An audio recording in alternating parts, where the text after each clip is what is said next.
You've probably heard it a million times, right? Cash is king, that having money in the bank is the smartest, safest thing you can do. But what if I told you that's one of the biggest myths in finance? Today, we're going to pull back the curtain on why the world's wealthiest people see cash, well, not as a safe harbor, but as something they need to get away from fast. All right, let's dive right in by shattering a big one.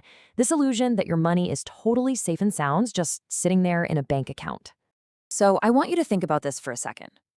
You open your banking app, you see that number. It feels real, right? It feels secure. But here's the question. Is its value actually safe? Because the truth is, it's probably in more danger than you think. For most of us, cash feels like a safety net. But for the super rich, it's the exact opposite. They see it as an immediate danger, like a building that's on fire. So you gotta ask, right? What's the fire they see that the rest of us are missing? Well, that fire, it's the slow, silent, invisible erosion of your money's power. And this isn't some far-off problem for someday. Nope, it's happening right now, this very second. Every single dollar you have saved is quietly getting weaker and weaker. Okay, so let's put a name to this culprit, the force that's draining your wealth without ever actually touching your account. It's inflation. Just think about it this way. Go back to, say, 1970. $10 could get you a whole shopping cart full of groceries. Now, fast forward to today, what does that same $10 bill get you? Maybe a pack of gum if you're lucky? The number on the bill is the same, but what it can actually buy, its purchasing power, has just completely collapsed. That, my friends, is inflation in action. So yeah, you still have a dollar. The coin is still there. But a big chunk of its real value has basically, poof, vanished. It just can't buy what it used to. It's kind of like running on a treadmill. The numbers on your bank statement might stay the same, but in reality, you're falling further and further behind. And this all leads to a pretty harsh reality, doesn't it? When you decide to just hold on to cash, you're basically saying yes to this loss. You are making an active choice to let this silent thief just walk away with a huge piece of your wealth every single year. Okay, so if holding cash is a guaranteed losing strategy, what's the alternative? Well, let's open up the playbook the wealthy use. And here's the secret. It's not really about earning more money. It's all about what they do with the money they've got. Their entire focus boils down to one thing: acquiring assets. Now, let's be clear. An asset isn't just stuff you own. It's something productive, something that either puts money back in your pocket or, and this is key, grows in value faster than inflation is eating it away. Think of it as a financial vehicle that's built to outrun that silent thief we talked about. Let's make this super practical. Imagine two people. Person A takes 100 grand and just parks it in a bank account. 5 years later, guess what? The statement still says $100,000. But what can it buy? Maybe what $75,000 used to. Its power is way down. Now look at person B. They take their 100 grand and buy an asset.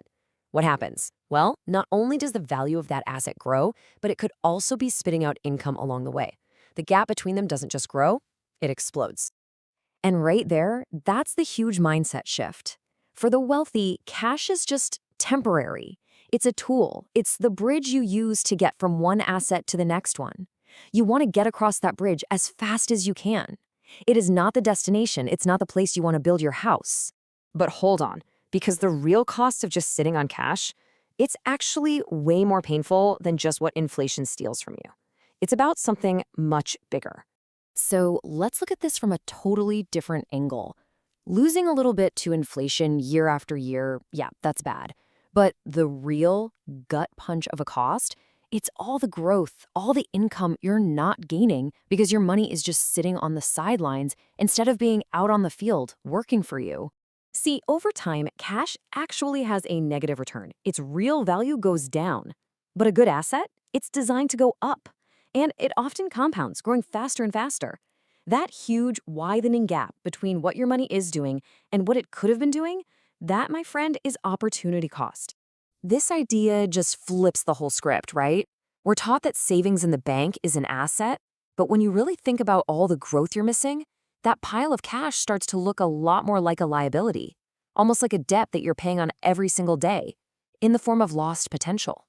Okay, so we've laid out the problem, we get the strategy. What does this all mean for you? It means you have to adopt a whole new philosophy. You need to start thinking of your money as your hardest working employee. And the new playbook is actually pretty simple. Step 1. Stop seeing your bank account as a safe place. Start seeing it for what it is, a prison that's locking up your money's potential. Step 2. Change your goal. It's not about just saving money anymore, it's about making that money work for you. And step 3, you have to actively go out and find assets that are built to beat that silent thief, inflation. So what are these workhorse assets I'm talking about? Well, it could be stocks, owning a piece of a business that can raise its prices. It could be real estate that brings in rent money every month. It could even be things like digital assets or commodities. Honestly, the specific thing isn't what's most important here. The principle is, you want to own things that grow, not hold on to cash that shrinks. Look, at the end of the day, there's a system here. And the wealthy get it. They know that holding cash is a losing game. So they just play a different game entirely. The game of acquiring assets. So now that you know the rules of that game, the only question left is, what's your first move?